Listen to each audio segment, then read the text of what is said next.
네, 주식회사 영웅교육 영웅아카데미 방문여고 내신 전략 세미나를 시작하겠습니다. 저는 오늘 세미나 사회를 맡은 기획실장 세라킴 김보미입니다. 반갑습니다. 오늘 이 자리를 꽉 채워주신 학부모님 그리고 학생 여러분 그리고 유튜브 생중계로 참석하고 계신 학부모님들 진심으로 환영하고 감사 인사를 드립니다. 저희 방문여고를 전문으로 하고 있는 저희 영어아카데미가 오늘 국어, 영어, 과학, 수학 네 과목 모두 작년 기출 풀이와 내신 전략에 대해서 낱낱이 그리고 정성껏 안내해 드리겠습니다. 기대하시고 오늘 이 세미나를 즐겨주시면 감사하겠습니다. 자, 그러면 첫 번째 순서 바로 진행하겠습니다.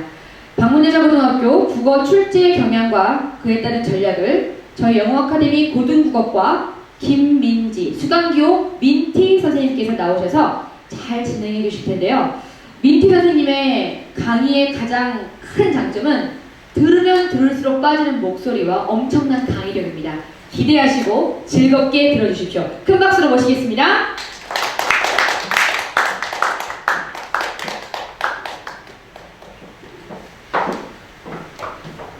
네, 안녕하세요. 방문여고 1학년 국어 출제 경영 및 전략에 대해서 발표를 맡게 된 국어과 영어아카데미 국어과 김민지, 민티라고 합니다. 네. 바로 출제 경향에 대해서 살펴보도록 하겠습니다. 첫 번째로는 내신 산출 방식을 한번 갖고 와 보았는데요. 방문여고 같은 경우는 중간고사랑 기말고사가 40%가 들어가고 수행평가가 다른 학교에 비해서는 조금 적게 들어가는 경향을 보이고 있습니다. 그래서 수행평가가 20%가 들어간다라고 생각을 하시면 될 것 같고요. 두 번째로는 지필고사의 범위를 갖고 와 보았는데요. 이 지필고사의 범위는 작년 1학기 중간고사의 시험 범위라고 생각을 하시면 될 것 같습니다. 그래서 보시면 교과서에서 자화상, 책석전, 돌다리와 같은 문학작품이 들어갔고요. 거기에 플러스로 문법 요소가 들어갔습니다. 그래서 교과서적인 부분에서는 조금 다른 학교에 비해서는 그 내용이 조금 시험 범위가 좀 적게 들어가지만 교과서 외 지문으로 추가적인 프린트를 학교에서 많이 나누어주는 경향을 보고 있습니다. 그래서 보시면 비문학 5지문을 개별적인 프린트로 학교에서 편집을 해서 선생님들이 학생들한테 나눠주는 모습을 보였는데요. 이 비문학 5지문 같은 경우는 모의고사에서 출제된 지문이라고 생각을 하시면 됩니다. 그래서 모의고사에서 1학년 이 모의고사에서 출제된 지문만 내는 게 아니라 2학년 그리고 3학년 수능 지문까지 갖고 와서 학생들한테 이제 시험 범위로 나눠주는 모습을 보였습니다. 그리고 너를 기다리는 동안 맹인가수 부부라는 현대시를 추가적으로 출제를 했었고요. 그 다음에 마지막으로 2022학년도 3월 모의고사 45문제 중에서 문학이랑 비문학 30문제를 이 시험 범위로 추가적으로 출제를 하였습니다. 근데 여기서 조금 특이한 점을 말씀을 드리면 비문학 5지문이 이제 교과서 외 지문으로 시험 범위에 들어가는데 이 5지문 중에서 2지문만 학교에서 선생님들이 설명을 해주고 나머지 3지문은 학생들이 이제 알아서 공부를 하게끔 출제를 했었고요. 또 2022학년도 3월 모의고사도 시험 범위로 들어갔지만 학교 선생님들이 아예 설명을 해주지 않는 이런 경향을 보이고 있습니다. 그렇기 때문에 학원이든 스스로 혼자 공부를 하든 이 학교에서 설명해주지 않는 부분들까지도 완벽하게 이해하고 공부를 하셔야 됩니다. 세 번째로는 지필고사의 출제 비중인데요. 작년 1학기 중간고사 시험 문제를 기반으로 보시면 26문제가 객관식으로 출제가 됐고요. 방문여고 같은 경우는 이제 서술형 문제가 국어에서 출제가 되고 있지 않습니다. 그래서 26문제 객관식으로 출제가 됐고 그 중에서 14문제가 교과서에 해당하는 범위에서 출제를 했었고요. 그 나머지 12문제가 교과서 외 지문에서 시험 범위에서 출제가 되었습니다. 자, 그 다음으로는 지필고사의 난도를 한번 같이 보실 건데요. 작년 1학기 중간고사의 이 1등급 커트라인을 먼저 말씀드리면 90점 중후반으로 조금 쉽게 1학기 중간고사는 출제가 되었었습니다. 그러다 보니까 1학기 기말고사는 조금 어렵게 출제가 되어서 80점대 후반에서 90점대 초반까지가 1등급 커트라인으로 나왔었습니다. 그 다음으로는 수행평가로 넘어가 볼 텐데요. 수행평가가 방문여고가 아까 처음에 말씀드렸다시피 20%가 들어가는데 이 수행평가 20점이라는 점수가 내신 산출할 때 그대로 20점이 들어가고 있기 때문에 중간고사나 기말고사를 대비하는 것처럼 수행평가도 정말 철저하게 준비를 하셔야 됩니다. 그래서 방문여고 같은 경우는 수행평가가 독서 감상문 작성을 하고 이 작성한 것을 바탕으로 이 반 친구들 앞에서 발표를 하는 걸 시킵니다. 그래서 작성한 거를 다 외워서 발표를 하기 때문에 정말 철저하게 준비를 하셔야 되고요. 밑에 보시면 독서 목록이라든지 이러한 이 목록이 나와 있는데 그 다음 페이지에 제가 조금 더 갖고 왔습니다. 그래서 2022학년도 수행평가 독서 목록으로는 정말 다양하게 보여줬고요. 이 중에서 한 권을 선정을 해서 학생들이 이런 식으로 독서 감상문을 작성하게끔 하였습니다. 그래서 이 독서 감상문을 4항목 정도를 작성하고 이거를 이제 반 친구들 앞에서 발표하는 것까지가 수행평가 20점 만점으로 들어갔었습니다. 자, 그 다음으로는 지필고사 시험지 2022학년도 1학기 중간고사 시험지를 갖고 와 보았는데요. 다 있으시다고 들었습니다. 그래서 같이 보면 방문여고 시험지 같은 경우는 총 8페이지로, 그러니까 총 4장으로 구성이 되어 있었고요. 그래서 다른 학교에 비해서 뭐 많거나 적지도 않은 보통의 시험지 장수라고 생각하시면 될 것 같습니다.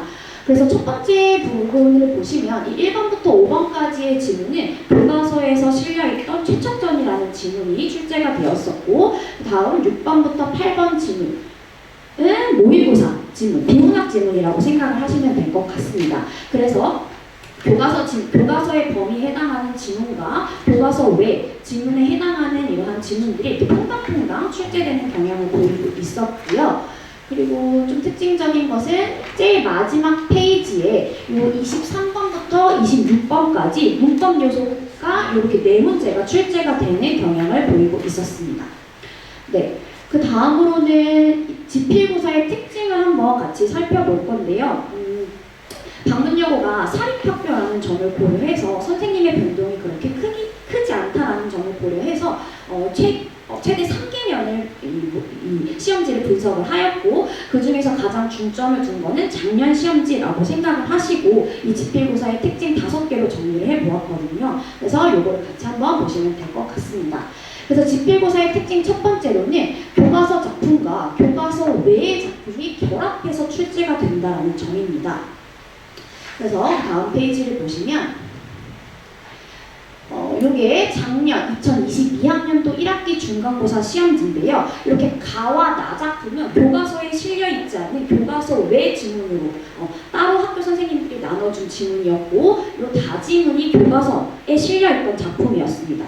그래서 이 작품들을 각각 공부하되 공부를 철저하게 하고 난 후에 이 작품들을 결합해서 연계해서 이 작품들이 가지고 있는 표현상의 공통점이 뭐지? 내용상의 공통점이 뭐지? 이것까지를 종합적으로 사고하고 분석적으로 사고하셔서 이런 문제를 푸셔야 됩니다. 그래서 16번 같은 문제는 이렇게 가나다의 표현상의 공통점을 묻는 문제들을 출제하는 경향을 보였습니다.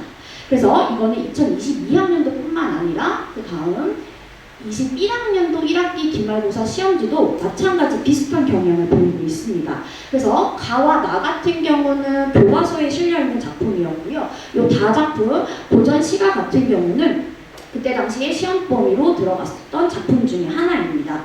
그래서 가나다를 이렇게 연계를 해서 이런 식으로 적절하지 않은 문제의 경향을 보이고 있습니다. 자, 지필고사의 특징 두 번째로 넘어가 보면요. 문학 작품의 외부 지문이 반드시 출제된다는 겁니다. 그래서 넘어가 보면 22학년도 1학기 중간고사 시험지인데요. 요 가 부분이 교과서에 실려있던 최척점 중에 한 부분입니다. 근데 이 최척, 주인공인 최척의 이 3번 문제를 보시면 최척의 상황 및 정서가 가장 유사한 것을 고르는 문제가 출제가 됐었고 근데 이 지문 1번부터 5번까지의 지문을 보면은 외부 지문이라고 생각을 하시면 됩니다. 그래서 학생들이 이 외부 지문을 보고도 이 최척의 정서가 뭔지 일단 최척의 정서는 그리움이었거든요. 그래서 전쟁 중에 가족과 헤어지게 되어서 그리움을 느끼는 거였는데 이 그리움이라는 정서를 찾고 나서 외부 지문을 바탕으로 이 그리움이라는 정서를 같이 찾아서 연습하는 것이 필요한 문제 중에 하나였습니다. 그리고 여기 2학기 중간고사 시험지도 마찬가지로 고전 시가가 시험 범위에 들어갔었는데 그러니까 방문여고는 항상 매년 관동별곡이 작품 시험 범위에 들어가거든요. 그래서 관동별곡을 주고 이번 문제로 내면 심리와 유사한 것을 고르는 문제 스타일이 또 등장을 하였습니다. 그리고 22학년도 2학기 중간고사 시험지도 마찬가지로 27번 문제 보이실지 모르겠지만 화자의 태도나 정서를 묻는 문제가 또 외부 지문으로 등장을 해서 출제가 되었습니다. 그래서 이렇게 외부 지문이 많이 출제가 되다 보니까 평소에 이제 방문여고에 이제 입학한 친구들은 평소에 낯선 문학 작품들을 모의고사에서 출제된 낯선 문학 작품들을 스스로 분석하는 연습이 좀 필요할 것 같습니다. 그래서 현대시 같은 경우는 화자를 찾고 이 화자의 상황이 무엇인지 그리고 이 화자가 느끼는 감정이나 정서가 무엇인지를 스스로 분석하고 찾는 연습이 필요합니다. 그렇게 찾고 나서 강사의 답안과 적절한지 적절하지 않은지를 찾으면서 스스로 분석하는 연습이 좀 필요할 것 같다고 보입니다. 그래서 2020학년도 1학기 중간고사 시험지도 마찬가지로 비슷한 유형의 문제들이 계속 출제되고 있었습니다. 네, 지필고사 특징 세 번째로 넘어가 보면요. 모의고사에서 출제된 문제가 거의 비슷하게 나온다는 점입니다. 무슨 말이냐 하면 그 다음 페이지로 넘어가 보면요. 이게 2020학년도 1학기 중간고사 방문여고에서 출제한 질문 중에 하나였고요. 이게 문제였습니다. 그리고 그때 당시 19년도 3월 모의고사가 시험 범위로 들어갔었는데요. 여기에 지문은 똑같이 출제가 되고 있습니다. 그러니까 비문학 지문이 시험 범위에 들어가면 변형하거나 이렇게 바꾸지 않고 똑같이 출제하고 있고요. 문제도 혹시 보이시나요? 보기 부분이? 보기 부분을 보시면 여기 2019년 3월 모의고사에서 나왔던 30번 문제와 14번 문제의 보기가 혹시 동일하다라는 게 보이실까요? 완전 동일하게 문제를 냈었습니다. 출제를 했었고 다만 다른 점은 1번부터 5번의 그 객관식 선지의 순서가 약간 바뀌면서 출제가 되었다는 점. 그래서 2020학년도까지는 모의고사의 문제가 완전 똑같이 출제되는 경향을 보이기도 했었습니다. 근데 정말 많은 이 친구들이 잘 맞추다 보니까 21학년도부터는 약간 모의고사의 이 범위를 문제를 약간씩 변형하는 모습을 보입니다. 그래서 21학년도 1학기 중간고사 시험지를 보시면 21학년도 3월 모의고사 이 문제랑 보기는 완전 똑같이 출제를 했었고요. 밑에 1번부터 5번까지의 보기가 보이실지 모르겠지만 1번의 객관식 선지는 완전 똑같이 출제가 됐었습니다. 그리고 이번에 모의고사 문제에서 중수속 원자핵이랑 3중수속 원자핵의 이 순서를 이번 보기에서는 이 순서만 바꿨습니다. 그리고 3번 같은 경우는 여기 26이라는 숫자를 여기서 56으로 바꾸어서 출제를 했었습니다. 그래서 모의고사 문제를 지문만 막 공부하는 친구들이 있어요. 모의고사가 이제 시험 범위에 들어간다고 하면은 지문만 막 공부하는 친구들이 있는데 지문만 공부하는 것이 아니라 그 모의고사에서 출제된 문제들까지 완전 완벽하게 분석을 하셔야 된다는 겁니다.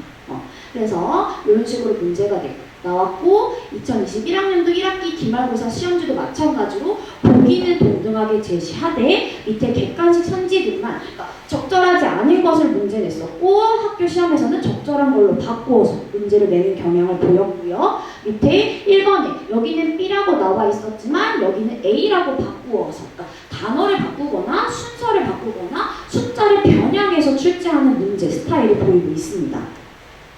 그러면 비문학만 이렇게 모의고사에서 변형이 되어서 나오냐? 그게 아니겠죠. 문학도 작년 시험지를 먼저 보시면 이렇게 문학 지문 중에 문학 문제 중에 하나였는데요. 이 문학 문제도 이런 식으로 단어만 조금씩 바꾸어서 출제하는 모습을 보이고 있습니다.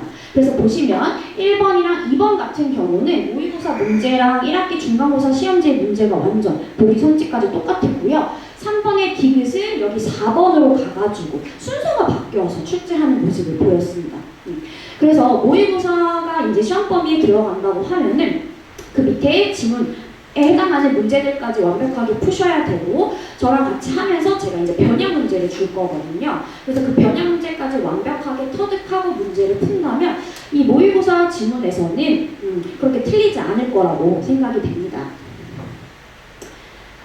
지필고사의 특징 네 번째로는요. 보기를 제시하는 문제들이 있는 있는데 이 보기를 제시하는 문제의 100점이 좀 높게 차지하고 있다는 점입니다. 그래서 보시면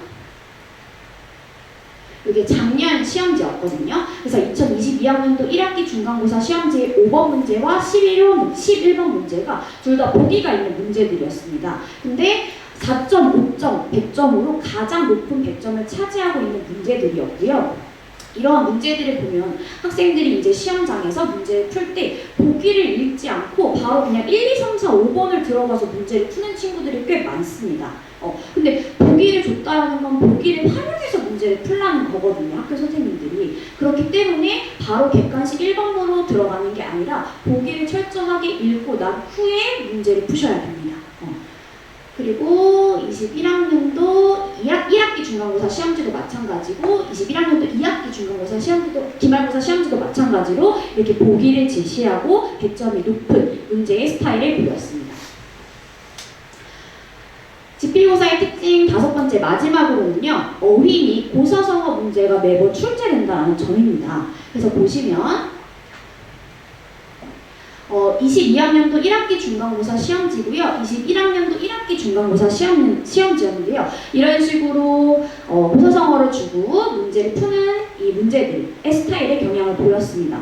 근데 한자성어 한 문제 정도 틀려도 되지라는 생각하는 친구들이 있는데 100점을 보시면 생각보다 100점이 높게 100점이 되어 있어요. 그래서 평소에 고사성어 암기하고 그리고 저랑 같이 이제 내신 대비하면서 저는 이제 고사성어 나올 만한 고사성어들을 싹 정리해 주거든요. 그리고 학교에서도 선생님들이 언급하는 고사성어들이 분명히 있을 거예요. 그래서 그거를 한 귀로 흘려듣지 말고 교과서에 다 정리해서 암기하는 방식으로 공부를 하셔야 됩니다. 그리고 작년 1학기 기말고사 시험지도 마찬가지로 이렇게 한자성어로 문제 내는 스타일을 보이기도 했고요. 또 이 문제 스타일은 2학기 중간고사 시험지인데요. 이 문제는 좀 한번 같이 보려고 갖고 왔는데요. 이 문제는 방문여고에서는 잘 보이지 않는 문제 스타일이었습니다. 작년에. 그래서 무슨 문제를 냈냐면 관용적 표현을 사용하는 문제를 냈었습니다. 그래서 1번 보시면 코가 빠지다. 2번에서는 혀가 내둘르다. 이런 식으로 3번에서는 목구멍이 포도청. 이런 식으로 관용적 표현을 학생들이 알고 있는지 이런 문제 스타일을 냈고요. 이런 문제 스타일이 작년에 나왔다고 한다면 올해는 저랑 이제 같이 대비를 하면 관용적 표현, 고사성어뿐만 아니라 속담도 나올 수 있거든요. 그래서 속담도 같이 이제 공부하면서 내신 대비를 할 예정입니다.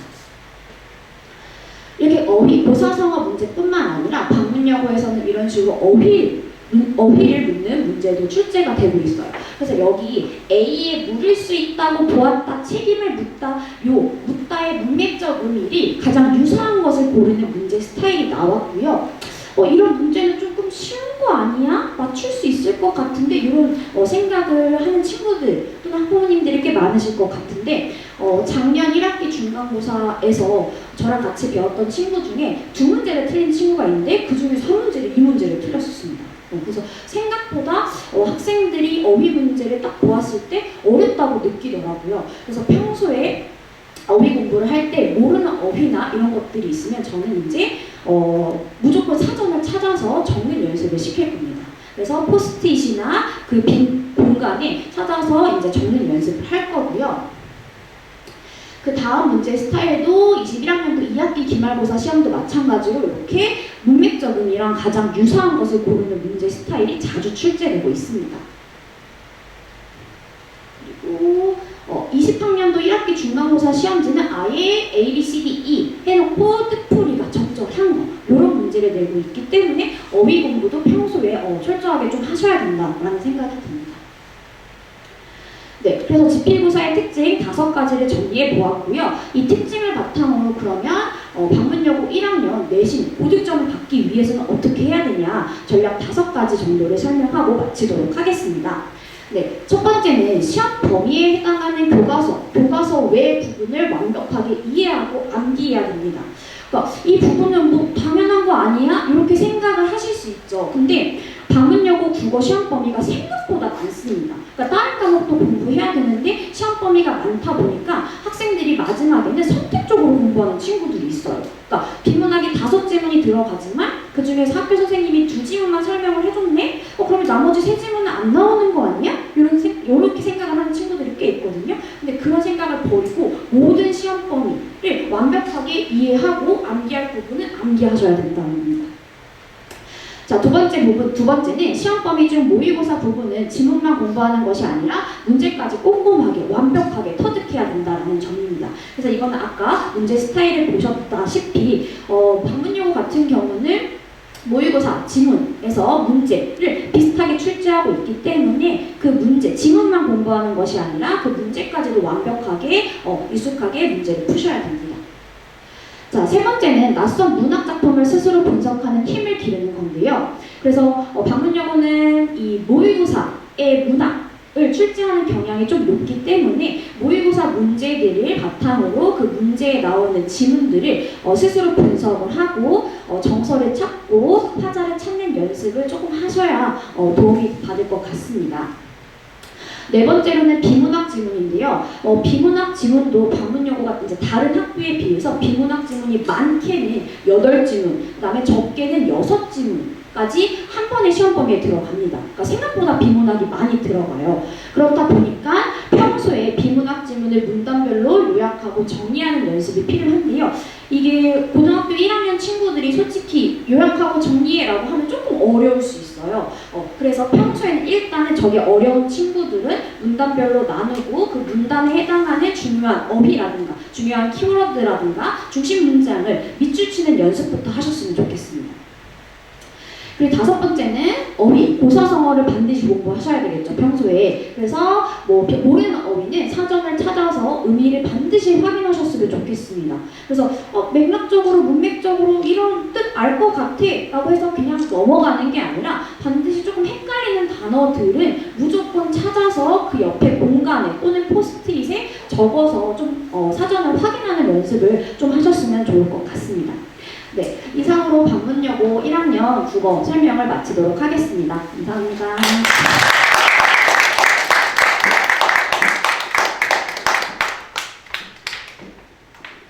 네. 민트쌤의 강의는 정말 귀에 쏙쏙 박혀요. 그리고 지금 말씀하셨던 디테일한 어떤 그 방문여고 국어에 대한 분석과 그에 따른 철저한 대비책이 있다는 거 확실하게 느껴지시죠? 정말 오랜 시간 제가 민트쌤과 같이 근무를 하는데 믿음이 가는 선생님이라는 생각이 정말 듭니다. 믿고 맡겨주시면 방문여고의 그 어려운 국어 저희가 점수 잘 만들어 드리겠습니다. 네, 바로 이어서 가겠습니다. 다음 순서는 수학 시간입니다. 방문여자고등학교 수학 출제 경향과 전략에 대한 강의는 고등수학과 최문경 수강기호 수리 선생님께서 해주시겠습니다. 큰 박수 부탁드리겠습니다.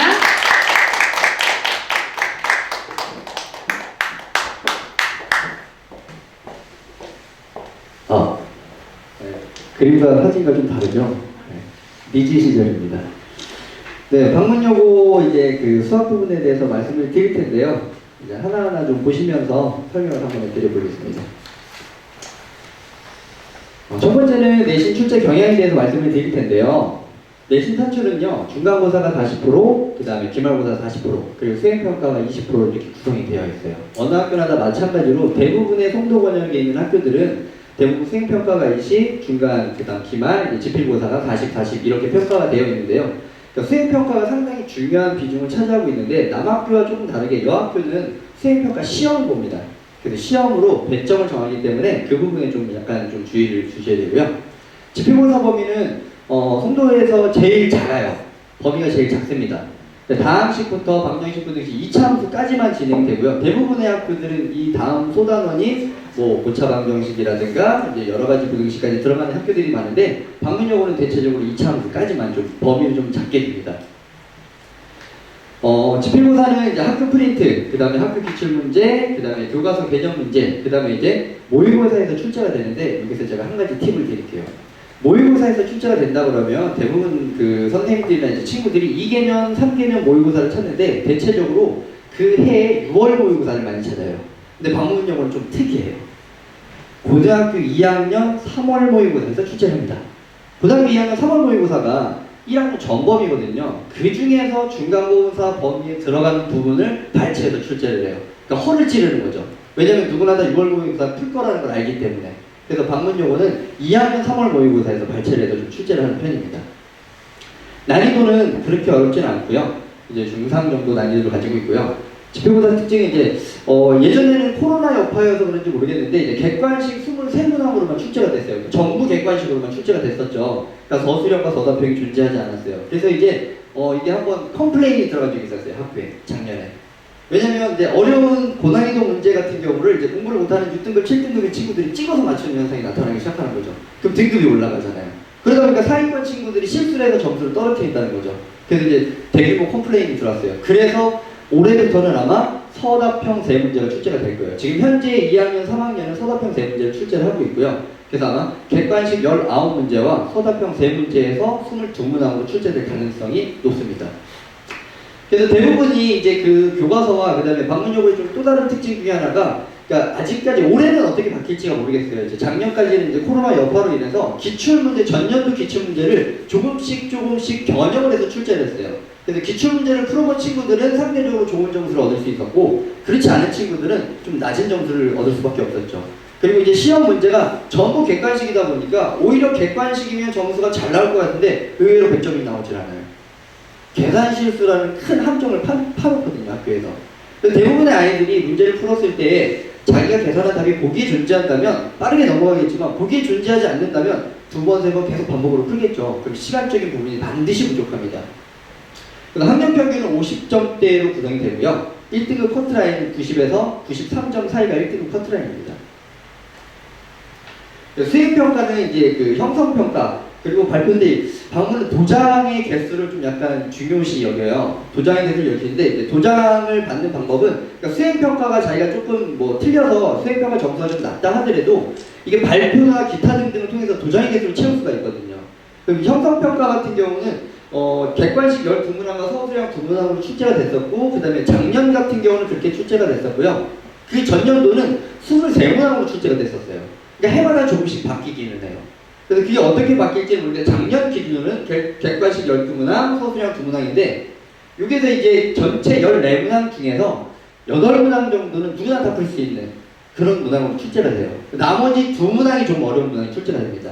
그럼 이 2문항에서 이제 점수를 좀 깎았다면 반에서 이제 뭐 수업 시간에 발표를 한다거나 아니면 뭐 선생님이 뭐 또 다른 것들을 도와준다거나 이런 형태로 이제 도장을 더 추가로 받을 수가 있다는 거죠. 그래서 이제 기본적인 수행평가는 좀 편리한 난이도를 가지고 있다. 친구들이 이제 이해하기 쉽게 얘기한다면 한 8문항 정도는 라이트 센 수준, 그리고 2문항 정도는 이제 그 RPM 수준, 나머지 2문항이 센 수준 이렇게 돼요. 센에서 상문제. 그러니까 일반적인 시중 교재만 다 풀 줄 안다면 수행평가는 만점을 얻을 수가 없어요. 만점을 받을 수밖에 없어요. 근데 이제 제일 문제가 되는 건 수행평가도 마찬가지로 시간이라는 거죠. 1시간 내내 보지 않으니까요. 20분만 보거든요. 수업 시간에. 그러니까 시간과의 싸움이 또 중요한 포인트가 된다는 거죠. 자, 이제부터 시험지를 한번 보여드릴 텐데요. 일단은 그 각 문항별로 이제 유형을 좀 쪼개봤어요. 그래서 보시면 지금 제일 많이 보이시는 게 이제 뭐 교과서, 센, RPM, 뭐 다양한 형태들인데, 기출문제, 교과서 이런 형태니까 시중에 있는 모든 일반적인 문제에서 보이는 그러한 문제들이 대가 출제가 된다는 거죠. 그래서 예를 들어서 여기서 보시면 자이스토리라든가, 그 다음에 이제 뭐 1등급 수학이라든가 이런 형태들의 문제들 같은 경우는 블랙라벨이라든가 이런 형태들은 대부분 이제 그 고2, 3월 모의고사에서 변형이 돼서 출제가 되는 부분이에요. 그러니까 모의고사 형태 문제라고 생각해 주시면 됩니다. 시험지는 그냥 단조롭게 생겼어요. 그냥 친구들이 딱 봤을 때도 뭐야 이거 저거 다 수업 시간에 해봤던 문제인데 이제 다 어렵지 않은 문제들, 쉽게 누구나 다 어디서 많이 봤었던 문제들이긴 한데, 이런 문제들이 왜 오답이 많이 발생을 하느냐, 가장 큰 문제는 계산 실수. 계산 실수는 왜 생길까요? 시험이라는 압박감이 생기잖아요. 시간과의 싸움이 생긴다는 거죠. 거기서 받는 압박감 때문에 평상시에 하지 않던 실수들이 생긴다는 거죠. 근데 평상시에 계산 실수하는 친구들은 항상 시험 때도 계산 실수해요. 평상시에 시간을 여유롭게 푸는 친구들은 항상 시험 때 시간이 부족하거든요.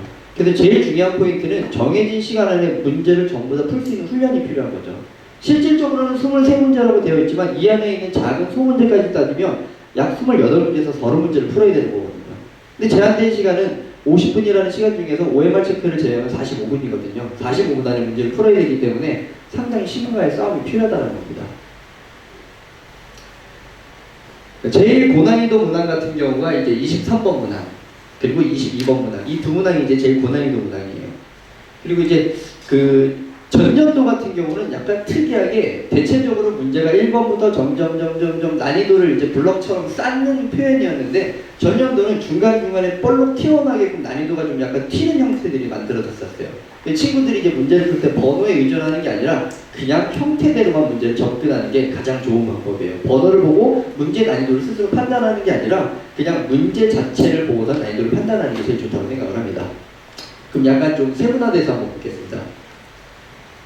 방문여고 이제 1번 문제였어요. 이제 이 1번 다항식의 문제는 어느 학교나 처음 시작되는 가장 기본적인 문제인데요. 이 문제가 오답률이 생각보다 높습니다. 오답률이. 왜냐면 정말 100% 순수 계산 문제거든요. 그러니까 속된 말로 노가다를 한다고 하죠. 노가다로 계산을 하는 부분인데 제일 많은 계산식을 하는 단어 중에 하나예요.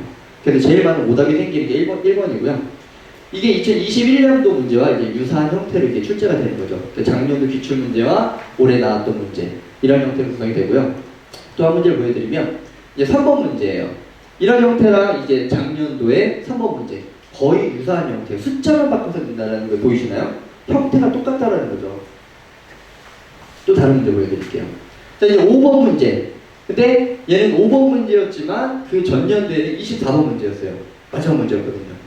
그러니까 배점의 형태가 어떻게 튈지는 모르는 거예요. 근데 배점은 4.6점에서 4.3점으로 줄어들었거든요. 그 이유는 작년에 한번 해봤더니 아이들이 정답률이 상당히 높은 거예요. 생각보다.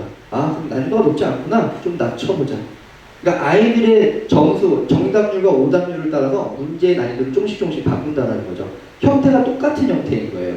얘는 영역에 따라서 분등식을 영역에 따라 가지고 그래프를 그려서 어떠한 형태를 바라보면 바로 문제가 보이는 형태거든요. 작년 11번 문제였어요. 근데 얘는 2번 문제였습니다. 작년에 이 문제를 냈더니 아이들이 오답이 너무 많은 거예요. 이게 실질적으로는 한 문제지만 사실적으로 따져보면 5개 다 풀어야 되거든요. 다 전개해서 확인해봐야 되니까 생각보다 아이들이 오답이 많은 거예요. 배점을 좀 더 높이자. 그래서 번호를 좀 더 올려보자. 그러니까 이러한 형태로 문제를 약간 융통성 있게 좀 약간 좌우지우지 이렇게 움직인다는 사실도 있습니다. 보시면 이제 12번 문항과 이제 9번 문항.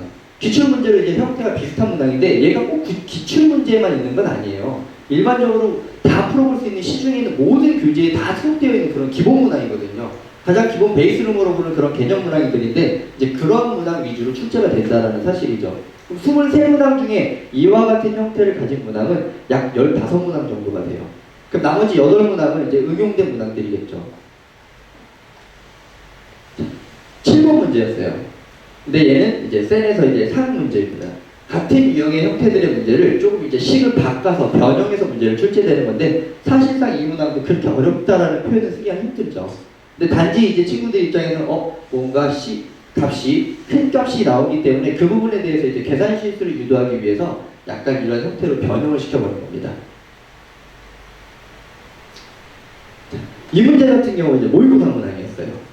모의고사 문항이었는데 얘를 이렇게 변형해서 출제를 한 거죠. 그러니까 이 1등급 만들기라는 이제 교재에서 이제 그 난이도가 가장 높은 상 문제였거든요. 근데 그 문제가 지금 보시면 9번에 있습니다. 그러니까 난이도가 번호에 맞게끔 정해져 있다는 게 아니라는 거. 그리고 이제 친구들이 그렇게 얘기하면 선생님 배점을 보면 되나요? 라는 친구들도 있어요.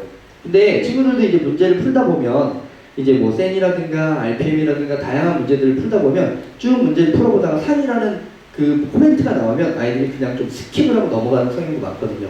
근데 사실상 문제를 풀어보면 상이 그렇게 어렵지도 않을 수도 있다는 거죠. 그러니까 문제 자체를 보고서 난이도를 좀 평가하는 부분이 제일 중요하다는 거예요. 이 문항은 실질적으로 난이도가 높았던 문항입니다. 그리고 오답률도 상당히 높았던 문항이에요. 근데 의외로 하위권 친구들이 많이 맞췄어요. 왜 많이 맞췄을까요? 네, 찍어서 맞췄거든요. 네, 그래서 이제 이러한 문항들에서 오히려 좀 상위권이나 중상위권 친구들이 더 많이 틀려요. 왜냐면 계산 실수를 하기 때문에. 근데 하위권 친구들은 그냥 편안하게 풀거든요. 그냥 쭉 해가지고 대충 집어넣는데 느낌이 몇 번이다 이런 형태로 푸는 친구들도 많아서 이제 그러한 형태들도 좀 정답률이 나왔을 경우가 있습니다. 자, 이 문제도 마찬가지로 이제 이 문제는 이제 대표적으로 가장 많이 나오는 문제예요. 그리고 제일 중요한 문제는 교과서에도 많이 출제가 됩니다. 교과서에도 있는 문제인데 동일한 형태 어느 시중에 있는 참고서에서 나오는 그런 문항들을 이제 수록을 합니다. 그러니까 계속적으로 반복적으로 말씀을 드리는데 똑같은 패턴에 일반적인 시중에 있는 교재를 자기가 완벽하게 소화해서 정확히 풀 줄 안다면 그렇다면 시험에 대해서 그렇게 크게 거부감을 느낄 필요가 없다라는 거죠. 문제가 되는 건 시간인 거예요. 시간 안에 풀어야 된다는 게 가장 큰 문제가 되는 거죠. 그래서 시간 부분에 대해서 활용을 최대한 많이 해야 된다는 거죠. 블랙라벨에 있는 문제거든요. 근데 실질적으로 이게 거의 유사한 형태의 문제인데 이제 복소수의 이제 가장 기본적인 베이스 정의를 통해서 그것을 변형해서 어떠한 형태를 찾아나가는 얘는 이제 두 번의 계산을 해줘야 되는 그런 형태들의 문제인 거예요. 이 문제가 주관식이었다면 상당히 많은 오답이 만들어졌겠죠. 이제 객관식이다 보니까 친구들이 이제 용감한 친구 같은 경우는 어떻게 계산을 하냐면 대입해서 계산하는 친구도 있어요. 역으로. 객관식의 보기를 위로 올려서 계산하는 친구도 있습니다. 그것도 하나의 저는 방법이라고 얘기를 하거든요. 정 안 되면 역으로 계산을 해라. 답을 집어넣어서 찾는 방법도 하나의 방법이 됩니다. 다양한 형태들의 문제들이 다 이와 같은 형태들로 구성이 되어 있어요. 얘도 마찬가지로 2학년, 고등학교 2학년 3월 모의고사에 출제됐던 문제입니다. 이 문제도 마찬가지로 모의고사 형태 문제들인데 이와 같은 형태로 계속 똑같이 쳇바퀴가 돌면서 가는데 방문여고 같은 경우는 시험을 그렇게 어렵게 출제하지는 않아요. 시험이 그렇게 어렵게 출제하지는 않는데 가장 큰 문제는 계산 실수를 유도하는 문제 형태가 가장 많이 수록된다는 거. 송도에 있는 학교 중에서 가장 많이 계산 실수를 유도하는 문제가 수록되어 있는 게 이제 방문고등학교에 대한 특징입니다. 네, 나머지 문제들도 다 비슷한 유형이니까 좀 넘어가겠습니다.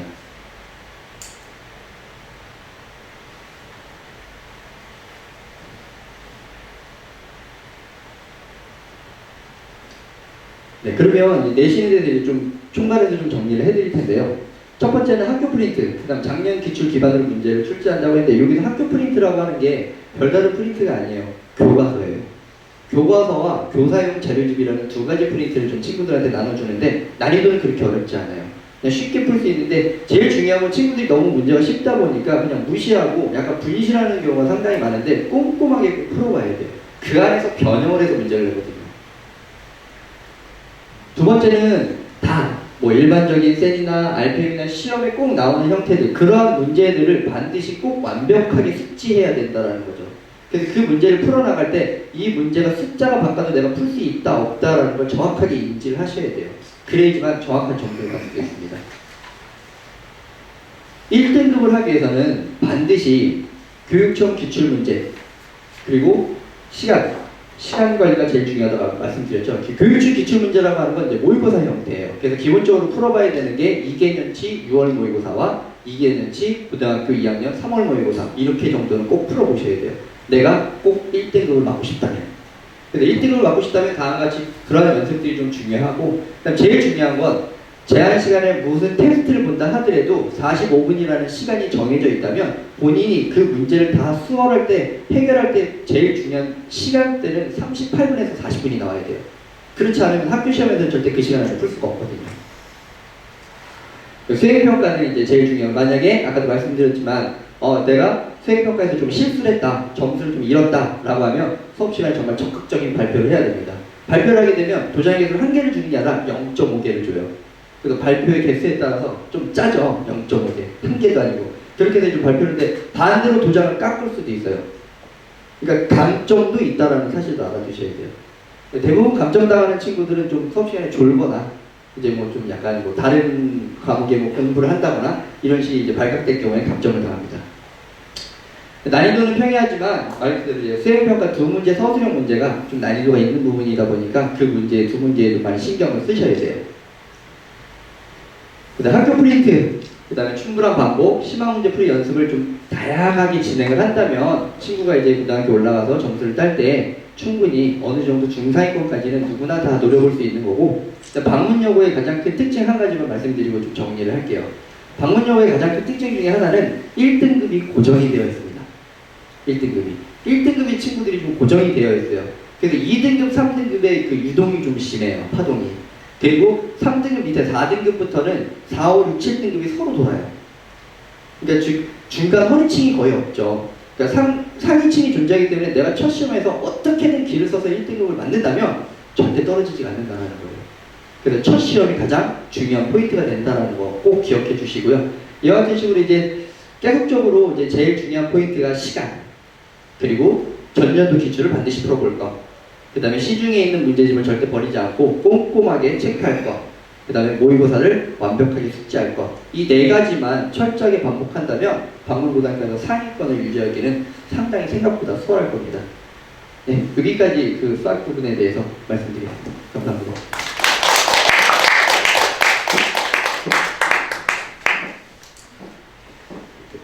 네, 방문요고 수학에 대해서 들으셨습니다.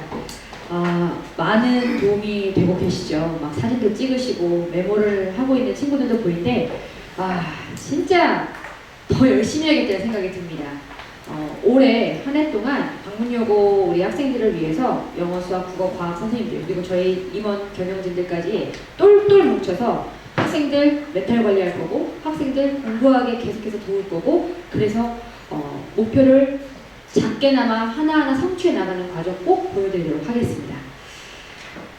바로 이어가겠습니다. 이 순서는 영어 과목입니다. 국어했다가 수학으로 왔다가 다시 영어로 약간 리프레시도 되고 좋죠. 방문여자고등학교 영어 출제 경향과 전략에 대해서는 영어 아카데미 고등영어과 백건웅 수강교가 참 재밌습니다. 100% 성공시키겠다는 의지가 느껴지시죠? 100% 선생님께서 나오셔서 해주실 텐데요. 큰 박수로 모시겠습니다. 나오시죠.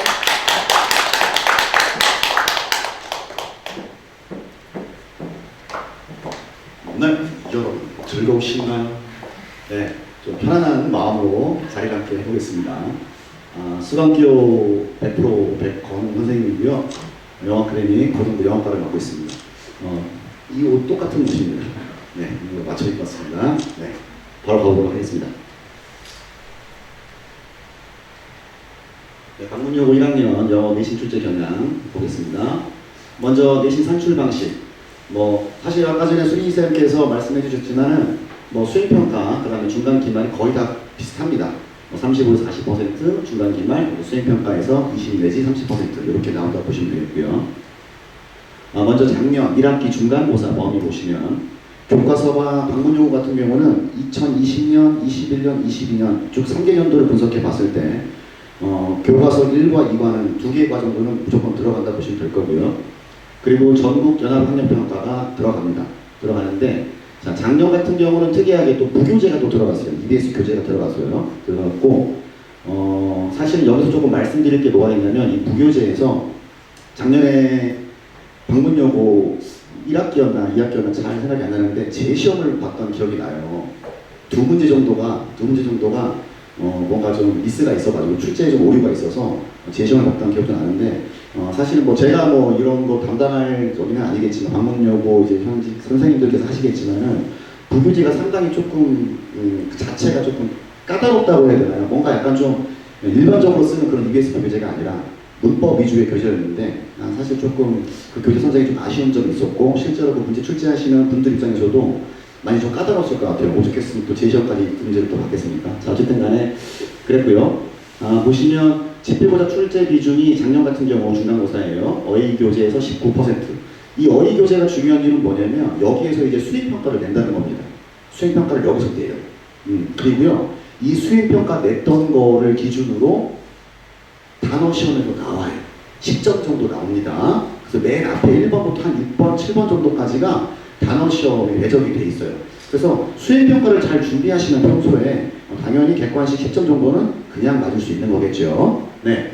그 다음 부교재에서 29%, 그 다음 교과서 12%, 모의고사는 이제 2022년 작년 3월 모의고사 이렇게 나오고 여기 보시면 이제 외부 지문이라고 나와 있는데 방문용어 같은 경우에 어떻게 나오냐면 여러분들 유튜브 많이 보시죠. 유튜브 같은 거 보시면 환경이라든가 생명, 윤리라든가 여러 가지 어떤 이슈가 될 만한 것들, 시사점이 될 만한 것들, 교훈이 될 만한 것들 이런 것들을 하나를 선택을 합니다. 한 3분에서 5분짜리를. 그럼 그거를 가지고 아이들한테 시청을 하게 하고요.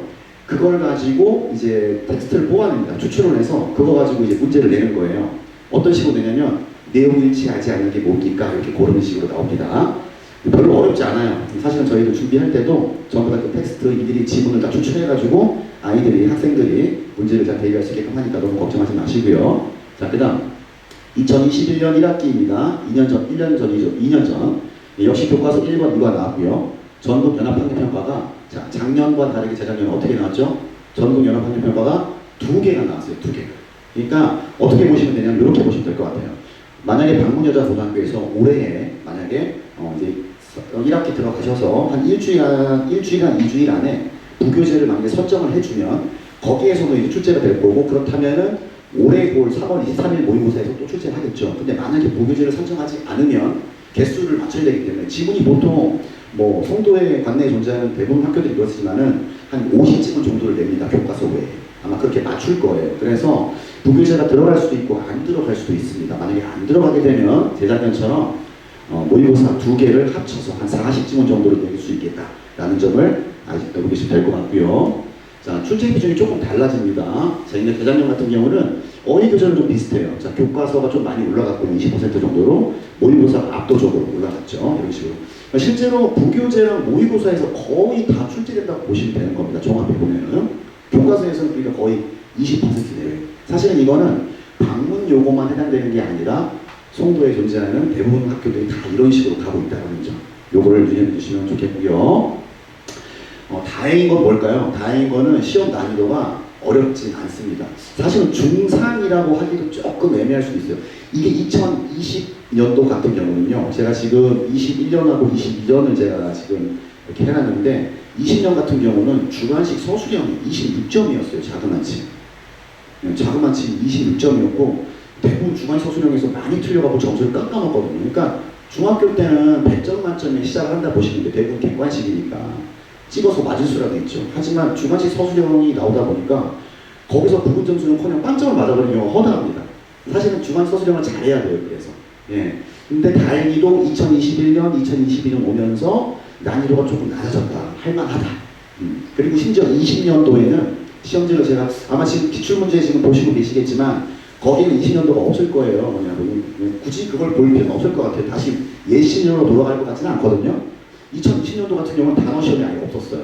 제가 아까 말씀드렸지만은 21년도, 22년도에는 수행평가에서 나오는 그것들을 고스란히 이제 시험에 출제를 했잖아요. 10점 정도를 100점을 준 거예요. 점수 너무나 못 맞는 친구들도 조금 길을 살려주려고. 그런데 20년도에는 그러지 않았다는 거. 하지만 걱정하시지 안 하셔도 되는 게 아마 올해 시험 볼 중간고사에서는 그렇게 또 어렵게 나올 것 같지는 않다.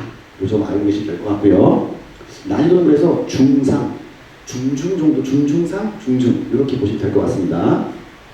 아까 말씀드린 대로 집필고사, 외부 지문 한문항, 아까 말씀드린 대로 그 유튜브 같은 거 활용하게끔 하고요. 어렵지 않습니다. 서술형 문항이 20점 정도라 보시면 될 것 같고요. 2년 전에는 26점이었지만 한 20점 정도로 평이하게 나올 거다. 말이 평이하지 사실은 주관식 서술형이 20점 만점인데 보통 4문항 정도 출제된다고 보시면 돼요. 4문항인데 하나당 5점 정도 됩니다. 주어진 좀 이따가 이제 제가 마지막 부분에 이제 문제가 실제로 어떻게 변형이 되는지 이제 보여드릴 텐데, 자, 원래 지문이 있으면은 그걸 가지고 이제 주관식 서술형을 내겠죠. 뭐 예를 요약문을 완성해라든가, 뭐 빈칸에 들어갈 문장을 쓰라든가. 하지만 중요한 건 뭐냐면 뭐 이미 앞서서 해송고, 신송고, 연송고 뭐 이렇게 많은 어떤 그러한 어떤 기술형에 뭐 이렇게 진행되어 왔지만은 다 공통적으로 조건이 제시가 돼요. 조건에 맞춰서 영작을 하셔야 되는 거거든요. 그걸 안 하면 감점이 들어가는 거예요. 그런데 빵점 맞는 것보다는 감점 맞는 게 제일 좋겠죠? 네, 당연한 겁니다, 그거는.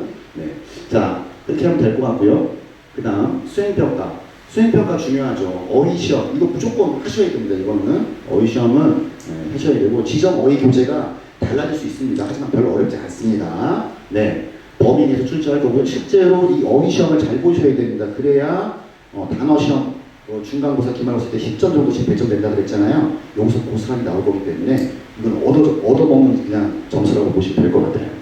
그 다음에 오른쪽 보시면 뭐가 나오냐면요. 문학작품이나 영화 등을 소재로 해서 출제하기도 한다. 이건 뭘까요? 예를 들면요. 작년 기준이에요. 작년 기준인데 오만과 편견이라는 그 소설 원작인데 그 영화도 다들 알고 계시죠? 그걸 가지고 조를 짰어요. 친구들 2명씩, 마음에 드는 친구 2명 짜가지고 서로에게 편지를 주고받는 식으로, 이런 식으로 대본을 짜오는 거예요. 그러니까 이런 식으로 낸다는 거죠. 이런 식으로. 근데 이것만 끝나는 게 아니에요. 뭐 포트폴리오 식으로 해가지고 예를 들어서 작년 부교재가 올림포스였거든요. EBS 부교재가 올림포스였는데 그 올림포스에서 중간고사 때 예를 들어서 1강부터 20강까지 뭐 기말고사 1학기 기말고사 때는 21강부터 뭐 30강까지 이런 식으로 해가지고 거기에서 자기들이 뭔가 요약한다든가 분석한다든가 이거를 제출을 또 해요. 그러니까 수행평가가 생각보다 상당히 좀 귀찮게 하는 경우가 좀 있어요. 그러니까 단어만 보기엔 좀 편할 텐데 손이 좀 많이 간다. 하지만 다행인 거는 남학생들 같은 경우는 어떻습니까? 보통 이제 수행평가 그러면 남학생들은요 실제로 이런 경우가 많아요. 내일 수행이야? 이런 경우가 많아요. 그런데 네, 여학생들은 다행히 그렇지 않아요. 한 2주 전부터 수행이래요. 선생님 저희 수행인데 이거 좀 도와주세요. 이렇게 한단 말이에요.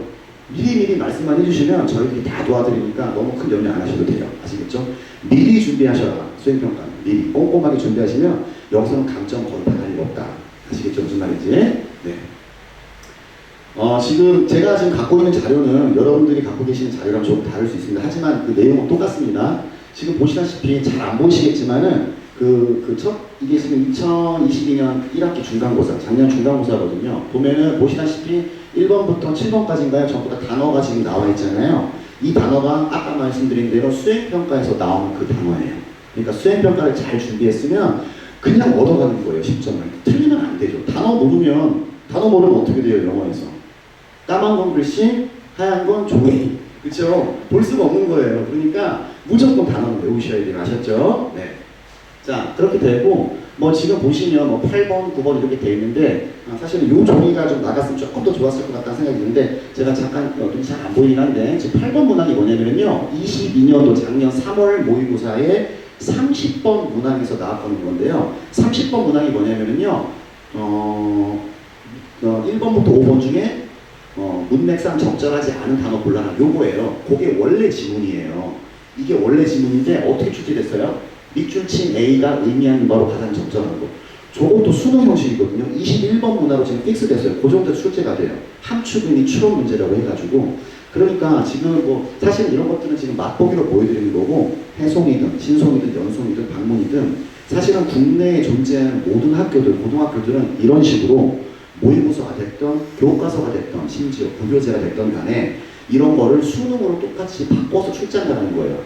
원래 지문이 그대로 가지 않습니다. 무조건 변형됩니다. 그러니까 중학교 때처럼 지문을 달달달달달 통째로 외워서 소용이 있을까요? 없을까요? 당연히 없겠죠.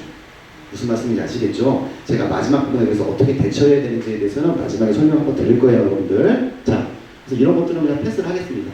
그리고 방문이 좀 특이한 게요. 여기 보이시면 11번에 도표가 나와요. 사실은 도표는 웬만한 학교에서는 출제를 안 합니다. 이거는 뭐냐면 점수 주겠다는 거예요. 점수 주겠다. 너무 어려우니까 이거라도 맞아라 주겠다는 거고 사실 웬만한 학교는 출제 안 합니다. 출제 안 해요. 그리고 심지어 좀 이따 나올지 모르겠지만 한 번 더 넘겨볼게요. 넘겨보시면 여기 보시면 지금 29번, 30번에 해당되는 거거든요. 저게 지금 지문 길이로 봤을 때 41번, 42번 그 다음에 43번, 45번에 해당되는 건데 얘네들도 사실은 출제를 거의 잘 안 해요. 지문 길이가 좀 길거든요. 43, 45번이 거의 국어 빈막 지문처럼 긴데요. 이런 것들도 방문용어는 출제를 하는 경우가 있더라. 이거는 뭐냐면 점수를 그냥 주려고 하는 거다. 그러니까 종합해보면 뭡니까? 방문용어 무조건 맞아야 될 거. 단어, 시점, 그 다음에 도표 같은 거, 그 다음에 요런 거. 이런 거는 무조건 다 놓으면은 20점 맞을 수 있는 거예요. 그렇죠? 네, 20점 받고 시작하는 겁니다. 자, 그 다음에 다음 거는 보면 이렇게 똑같이 재작년 거, 재작년 거겠죠. 그러니까 아까 말씀드린 대로 교과서 2개가 1과 2가 나왔고요. 모의고사는 이때 두 교재가 없었기 때문에 2개 연도를 묶어서 40지문 정도를 범위를 했습니다. 자, 다 넘어갈 거고요. 역시 단어 시험도 넘어가 보시면 그때도 지금 단어가 들어갔죠. 이런 식으로. 그때는 5번까지만 들어갔네요. 아까는 7번까지 들어갔고 이런 식으로. 자, 내려보겠습니다. 자, 도표 또 들어갔죠. 18번에. 도표를 원래 잘 안 내는데 방문용어는 이렇게 도표도 낸다. 무조건 맞춰야 된다. 틀리시면 안 된다. 라는 거. 네, 이런 식으로 하면 될 것 같고 제가 요거를 하기 전에요. 이거는 이제 실제로 문제가 어떻게 나왔는지 이제 그걸 이제 말씀을 드리는 거고 아까 봤던 그 지문에 몇 개만 이제 뽑은 겁니다. 요 말씀을 드리기 전에 제가 꼭 드려야 될 말씀이 있어요. 어떤 경우냐면요. 작년 말이었던가요, 여러분? 어떤 일이 있었냐면 심심한 사과의 말씀을 전합니다. 그랬더니 댓글에 난리가 났죠.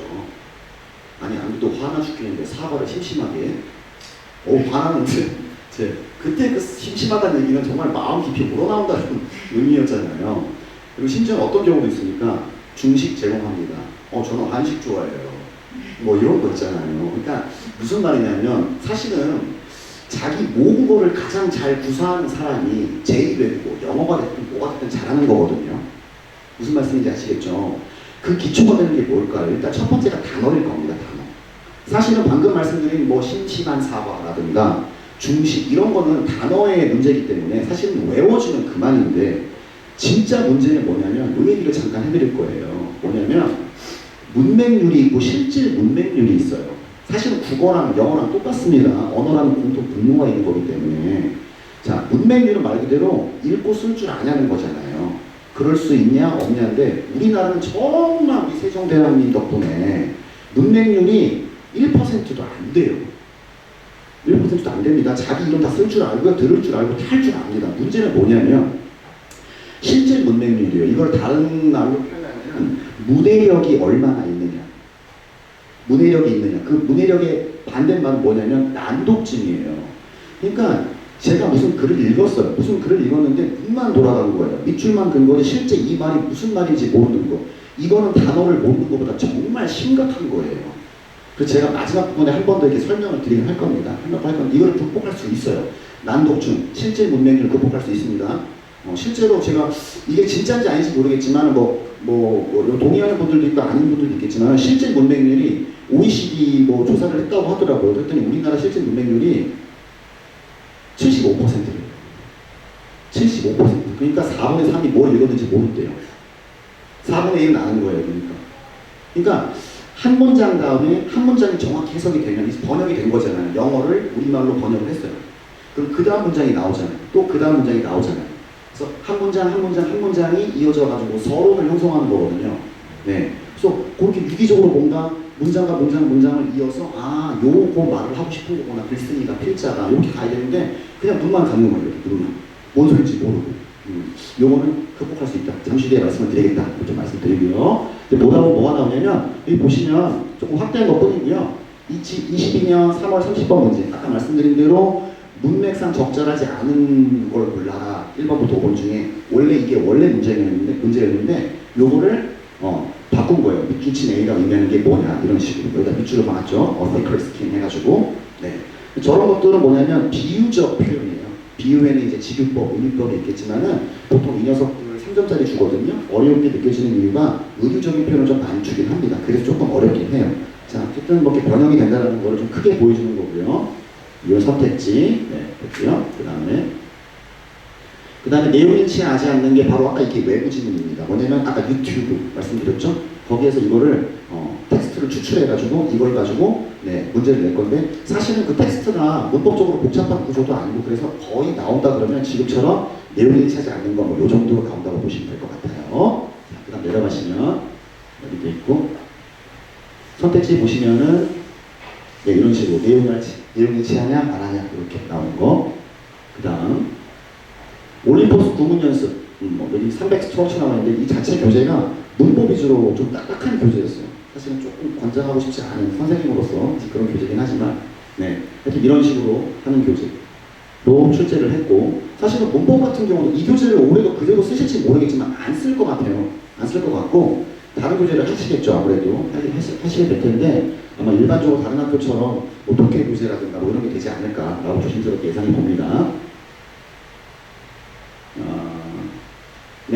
교과서에서 비중이 가장 작지만은 그래도 한 10%에서 20%는 출제를 하니까 어쨌든 간에 그렇죠? 이렇게 교과서를 가지고 교과서의 원본인데 똑같이 이런 식으로 1번 A, B, C, D, E 중에 문제를 보시면 낭만의 쓰임이 적절하지 않은 것보다 전형적인 수능식 문제거든요. 무슨 말씀인지 아시겠죠? 그 다음에 좀 짝을 이뤄가지고 그러니까 주관식 서술형이 그냥 주관식 서술형만 한 지문을 픽해서 그 지문에서 주관식 서술형만을 이용하는 경우도 있고 지금처럼 객관식이랑 주관식은 짝을 이루어서 하나는 객관식, 나머지 한 문항은 주관식. 보시다시피 보면은 저기 보시면 조건이 보이실 거예요. 조건, 그렇죠? 주어 N2로 시작을 해라. 절로 써라. 그 다음에 두 문단에 언급되는 걸 다 포함해라. 그 다음에 빈칸이 있는 문장의 주절 어쩌고 저쩌고 이걸 완성해요. 사실은 이 문제는 좀 쉬운 편이었어요. 왜 그러냐면요. 얘는 만약에 지문을 통째로 외우신 분이 만약에 있더라면 요거는 그대로 쓰면 정답이에요. 근데 사실은 거의 대부분의 중앙 서술형이 그대로 쓰게끔 나오지 않아요. 무조건 변형돼요. 그러니까 달달달 외워서는 안 되는 거예요. 평소에 영작하는 훈련을 많이 해야 된다. 그걸 아시면 될 것 같고, 이제 제 순서가 이제 마지막인데, 어떤 걸 말씀드리고 싶냐면, 제가 난독증을 극복하는 문제에 대해서 조금 이제 좀 설명을 잠깐만 드리고 마치도록 할게요. 그 전에 요거 하나 먼저 해드려야 돼요. 모든 논리적인 글들이, 예를 들면요, 여러분, 그 모의고사가 45문항이 출제가 됩니다. 그 중에 17문항은 듣기예요. 그 다음에 빼면은 28개가 독해거든요. 거기서 다시 8개를 뺄 거예요. 8개는 비논리 문항이에요. 예를 들어 도표, 뭐 분위기, 신경, 뭐 이런 거거든요. 그럼 실제 20개는 전부 다 논리적인 글들이에요. 논리적인 글들, 그러니까 국어로 따지면 비문학이랑 똑같은 겁니다. 항상 글을 읽을 때는 항상 서론 부분 정말 중요해요. 자, 예를 들면 이런 거예요. 키워드가 있잖아요. 핵심 소재를 키워드라고 하잖아요. 만약에 곰이 키워드예요. 곰탱이. 곰 이렇게 안 나오잖아요. 한 번은 곰탱이, 테디베어, 곰돌이 이렇게 패러프레이징이라고 해서 말 바꾸는 거예요. 똑같은 표현을 그러면 나 곰 얘기할 거야 다 알잖아요. 절대 그렇게 안 나와요. 하지만 서론 부분에서 이 사람이 곰 얘기하고 싶구나. 이 표현이 살짝 키워드가 다르게 바뀌게 가면서 나오겠구나. 그 바뀐 표현이 빈칸, 테디베어를 빈칸으로 뻥 뚫어놓는 거예요. 그럼 빈칸도 중요한 걸 뚫어놨겠죠. 예를 들어서 그러면 곰과 관련된 거 1번부터 5번 중에 테디베어 이런 식으로 골라주는 거예요. 그래서 이런 식으로 글을 읽을 때, 논리적인 글을 읽을 때 국어 비문학이든 영어가 됐든 간에 논리적인 글들은 이런 식으로 항상 생각을 하면서 읽어야 된다라는 거. 그리고 마지막으로 난독증, 실제 문맹률을 없애기 위해서 어떻게 해야 되느냐. 이거는 제가 좀 당부를 드리는데 아까 국어 선생님께서 잠깐 말씀하셨던 것 중에 뭐가 있냐면 문단별로 요약하는 습관을 들이라 하셨잖아요. 기억나시는지 모르겠는데 밑에서께서. 그래서 저는 요걸 한번 권장을 해드리고 싶어요. 어떤 거냐면 네이버에 칼럼이라고 찍으시면요. 칼럼이라고 치시면 칼럼 사설이라고 그러죠. 혹시 신문 보시는 분들 계실 거예요. 아니면 굳이 요즘은 다 스마트한 세대니까 칼럼 치시면은요. 칼럼 안에 사설 같은 거예요. 그러면 어떤 신문사가 됐던 어떤 출판사가 됐던 간에 거기에 칼럼니스트가 나와요. 그럼 그 사람이 글을 써놔요. 매주마다 글을 써요. 매일마다 글을 쓰거든요. 그럼 그거를 집에서 함께 연습을 해보는 거예요. 함께. 자제분과 함께. 매일매일 하면 제일 좋지만 2-3일에 최소한 2-3일에 한 번씩이라도. 그래서 보통 천자내외예요. 천자내외면은 그거 국어 비문학할 때도 연습 많이 되고요. 그러니까 읽은 다음에 서론 부분에 자기가 뭔가 느낌이 오는 것들 요약을 해보는 거예요. 그 다음에 본론 부분 요약해보고 그 다음에 결론 부분 요약해보고 이거를 3개월만 해보세요. 3개월만. 그러면 국어 당연히 비문학도 늘어나고요. 그 다음에 영어도 당연히 논리적인 공통분모가 언어라 그랬잖아요. 도움 정말 많이 받을 수 있거든요. 3개월만 딱 해보시고 같이. 근데 이거를 해 숙제 내버리듯이 해버리면 안 그래도 학원에 숙제 많을 텐데 힘들잖아요. 같이 머리 맞대고 일주일에 최소 2-3번 정도로 머리 맞대고 같이 해보시면 좋은 결과 있지 않을까 생각해 봅니다. 자, 이것으로 마무리하도록 하겠습니다. 감사합니다.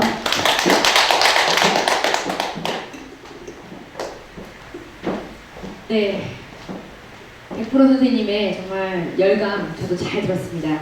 보셨던 것처럼 서술형이 정말 중요하죠. 그래서 이번 저희 영어 아카데미 예비고1 학생들 대상으로 영어 수업이 진행될 때 저희는 송도 안에 있는 학교들에서 나왔던 기출 서술들을 모아서 50제로 정리된 교재가 진행이 됐고요. 학생들이 그 방학 시간 동안 영어 선생님들과 열심히 분석하고 어휘 외우고 서술을 완성하는 연습을 했습니다. 분명히 그 노력한 결과가 나올 거라 생각하고요. 본격적인 내신 대비가 또 시작되면 학교 출제 경영에 맞춰서 지금 말씀드렸던 그 대비 전략들을 낱낱하게 학생들에게 또 풀고 적용시켜서 연습시키고 점수를 만들어 내겠습니다. 열심히 해주시길 저도 당부드리고요. 자, 벌써 마지막 시간입니다. 시간이 정말 빨리 가죠. 이번 시간에는 방문여자고등학교 과학 출제 경영과 그에 따른 전략을 들어보실 시간입니다. 고등과학과의 전주현, 수강기호 전쌤 선생님께서 나오셔서 강의해 주시겠습니다. 큰 박수 부탁드리겠습니다.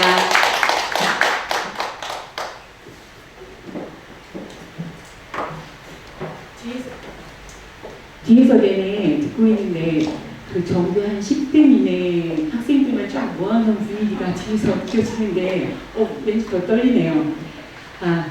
네, 바로 시작하도록 하겠습니다. 네, 방문여고 1학년 과학 내신 출제 경향의 전반적인 내용을 한번 살펴보면 일단 중간고사 40, 기말고사 40, 그러니까 1학기, 2학기 각각을 말씀드리는 거죠. 그리고 수행평가도 1학기 총, 그 다음에 2학기 총 해서 각각 2번의 수행평가를 산출해서 내신을 산출한다고 보시면 되겠고요. 자, 지필고사는 방문여고는 학교 부교재가 일반 프린트물이 아니에요. 그래서 아예 제작이 돼서 나오거든요. 그 학교 부교재랑 그리고 교과서 내에서 통합각이 총 4단원으로 이루어져 있는데 큰 단원으로 그 중에 한 단원 분량보다 조금 적은 내용 이 정도로 이루어져 있습니다. 그리고 지필고사 난이도는 그렇게 어렵지 않습니다. 일반적인 난이도가 높은 난이도는 아닌데 변별력 단원이 통합과학의 2단원하고 그리고 물리 파트거든요. 물리 파트가 섞여 있는 부분과 그 다음에 3단원의 화학 파트 그리고 4단원 여기 잠깐 빠졌는데 4단원의 물리 파트가 또 있거든요. 발전과 신재생 에너지라고 그 파트에서 조금 문제 출제 경향이 어려워지는 경향이 있어요. 그게 이따가 또 말씀을 드리겠지만 그게 1학기에는 기말고사 2학기에는 중간고사에 출제되는 범위에 많이 포진되어 있고 최근에는 화학 파트가 조금 변별력이 조금 낮아진 그러니까 난이도가 좀 낮아진 경향을 보이고 있기는 합니다. 그리고 수행평가는 각 단원의 중요 개념을 지필평가를 본다든가 수시로 보겠죠. 그리고 수업 시간에 일정 주제에 관련되어 있는 것으로 PPT 제작을 해서 발표를 한다거나 이렇게 진행이 되고 있고요. 그 난이도나 그 수행 정도는 그렇게 어렵지 않게 출제되고 있습니다. 그러면 전반적인 지필고사의 특징을 바로 말씀드리겠습니다. 첫 번째 특징이 시험 범위 단원 목차가 순서대로가 아니에요. 이 말씀을 드리기 전에 통합과학의 특징을 잠깐 말씀을 드리면 통합과학은 중학교 과학하고 동일하게 그리고 중학교 과학하고 연계도 매우 많이 되어 있어요. 한 70% 정도의 연계율을 보이는데 물리, 화학, 생물, 지구과학이 각 단원별로 되어 있는 게 아니라 한 단원 안에 다 녹아 들어가 있습니다.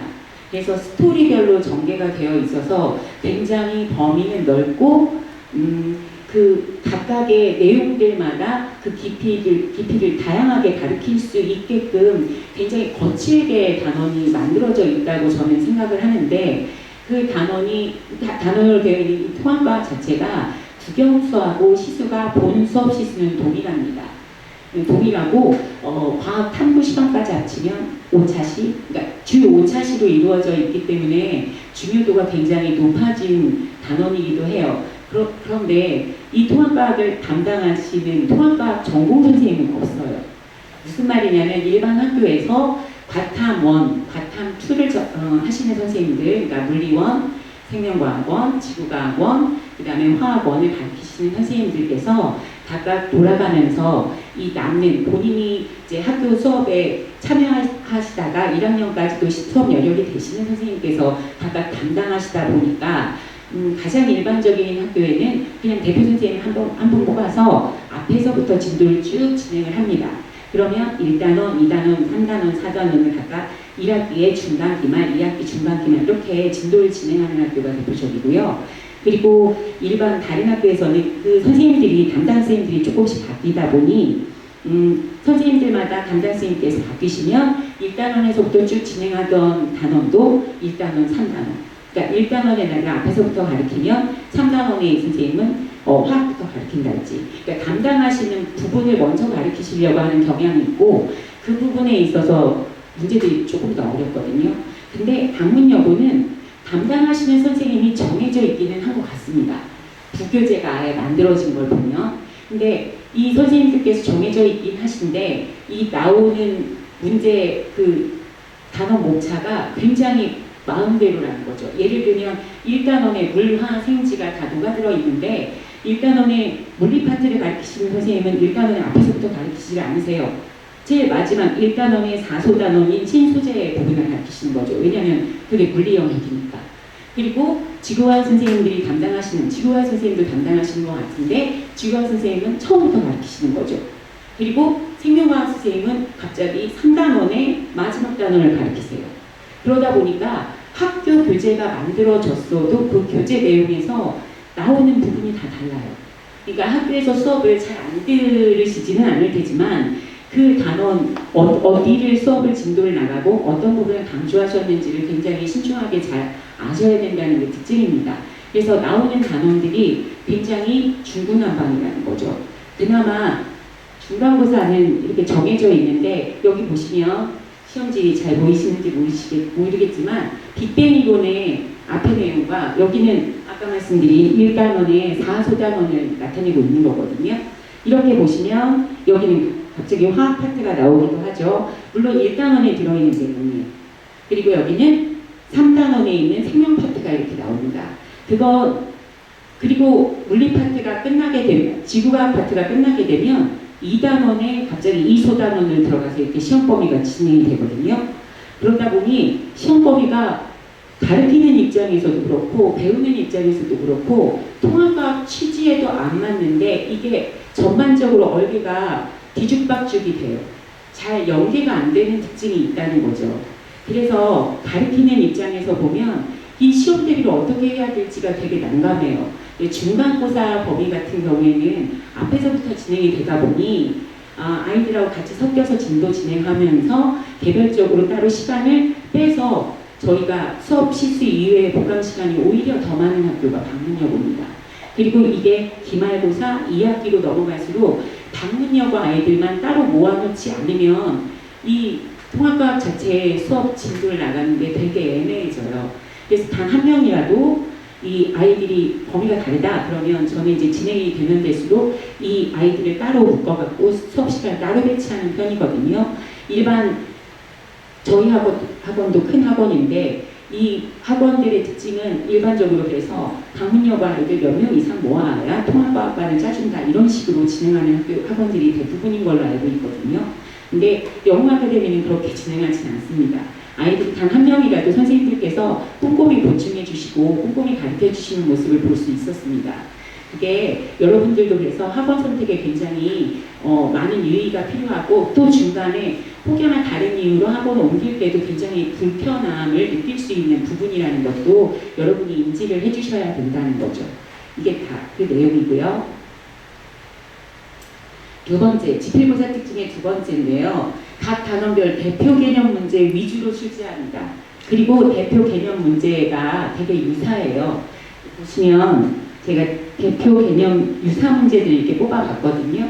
2022학년도하고 21학년도의 시험인데 굉장히 문제 겉보기에도 되게 유사하죠.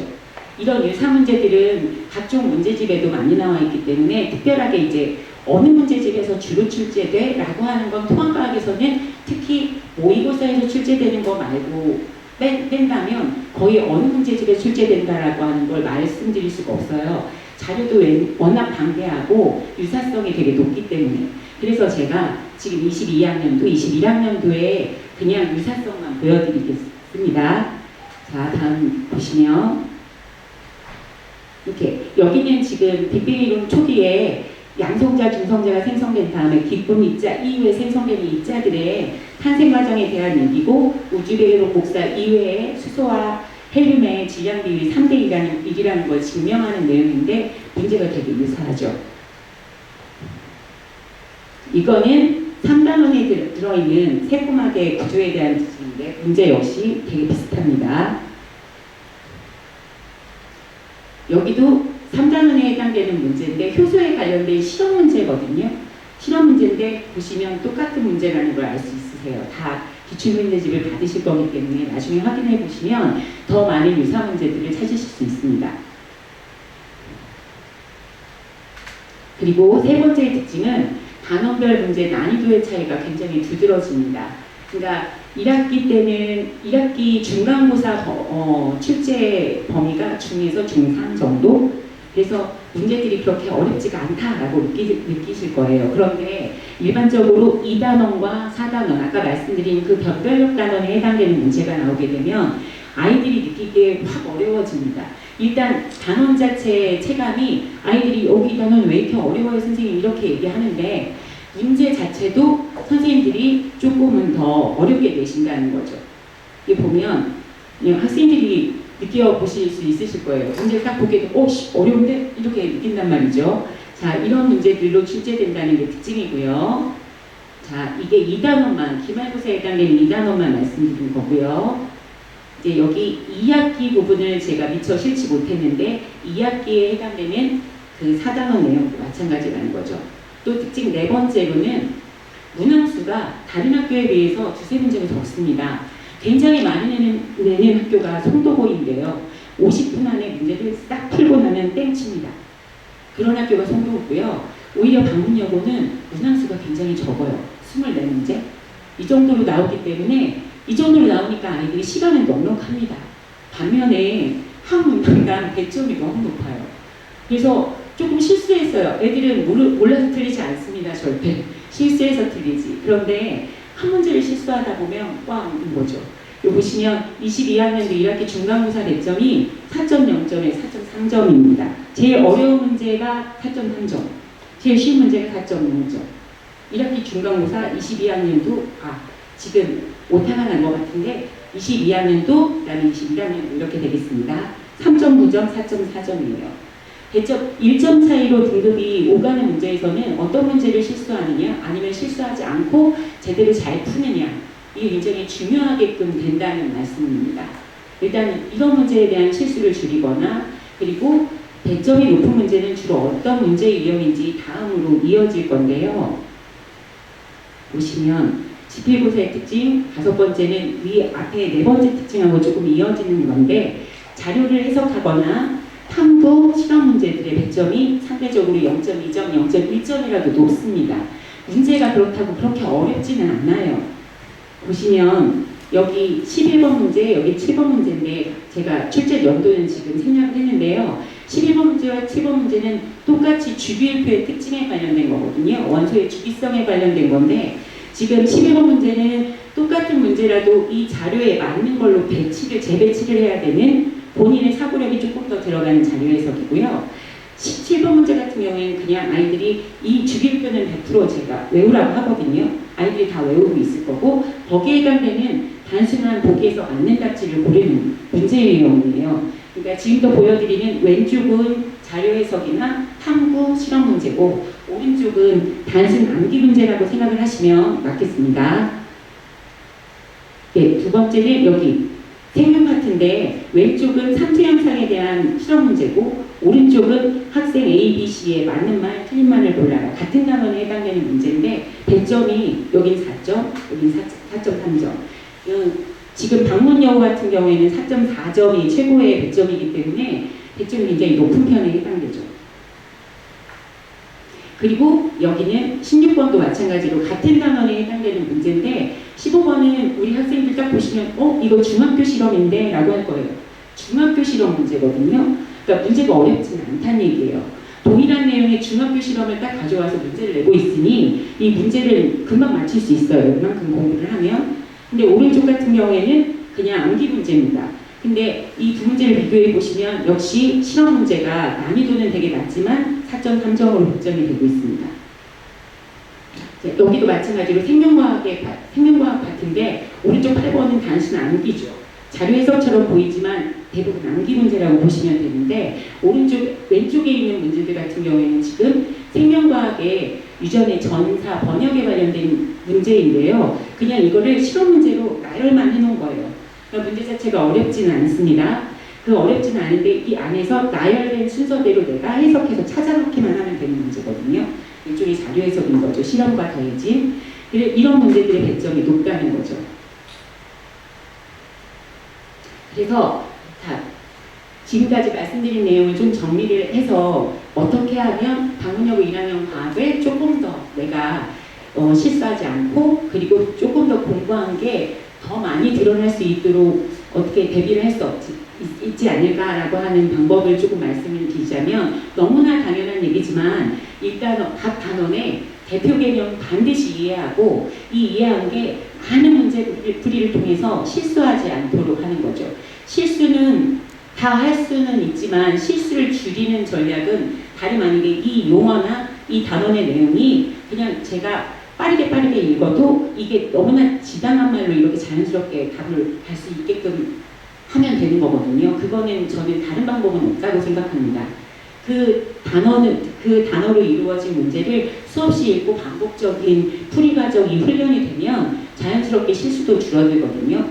그리고 실수를 하지 않으려면 자신감이 있어야 되죠. 저도 지금 좀 많이 떨리는데 떨리다 보면 말도 버벅거리는 것처럼 본인이 공부를 충분히 했다고 생각을 하면 그 단원에 대한 자신감으로 나중에 이거 아닌 것 같아 하고 고쳐서 틀리는 일도 없게 되거든요. 두 번째는 단원별 탐구 실험 내용 100점이 높은 문제들은 100% 기출문제라고 생각하고 잘 정리해 주셔야 된다는 거죠. 그 다음에 세 번째, 문항수가 적고 각 문항당 100점이 높기 때문에 일단 시험 대비 때 필수 문항 이해와 융통성 있는 해석을 위해서 다양한 문제는 물론이거니와 아까 말씀드린 대로 그 문제를 많은 양의 문제풀이를 해서 충분한 연습을 해놓는 거죠. 그리고 혹여나 모를 수 있는 실수를 대비하기 위해서 수행평가는 상대적으로 주어진 점수나 마찬가지거든요. 우리 여학생들은 수행평가를 제때 못 내는 친구들은 좀 드물고 각각 때때로 선생님들께서 보는 집필평가 같은 경우에도 충분히 대비를 미리 공지를 하기 때문에 대비를 해서 그 수행평가만은 내가 1점이라도 놓치지 않을 거야 라는 생각으로 잘 대비를 해놓는다면 좀 낫지 않을까라는 생각이 듭니다. 그리고 변별력 단원은 등급 구분 단원입니다. 그 말씀은 아까 말씀드린 1학기에는 기말고사, 2학기에는 중간고사 파트가 조금 어려워요. 어려운 부분은 상대적으로 다른 친구도 같이 어렵지만 그 부분에 대해서 제가 조금이라도 더 잘해놓는다면 실수하지 않는다면 이렇다면 등급이 깎일 일이 없고요. 그 반대로 얘기하자면 1학기 중간고사 그 다음에 2학기 기말고사 부분은 점수를 정말 잘 맞아놔야 되는 거죠. 그때마다 자기가 힘을 줬다 뺐다 하는 것들을 잘 융통성 있게 조절을 해준다면 아무리 과학이 실수가 증가했어도 국영수보다 실제 학원에서 배당되는 시간은 적을 수밖에 없고 본인들이 공부하는 시간 투자가 많지 않은 과목이긴 하다는 건 제가 가르치는 입장이지만 인정할 수밖에 없거든요. 그렇다면 본인의 각각 시험의 특징에 맞게 선생님들이 어떻게 조절을 잘 해주고 본인도 그걸 감지하고 있느냐가 되게 높은 점수를 맞을 수 있는 전략 중에 하나이지 않을까 싶습니다. 이상으로 방문여고의 과학의 특징을 말씀드렸습니다. 들어주셔서 감사합니다.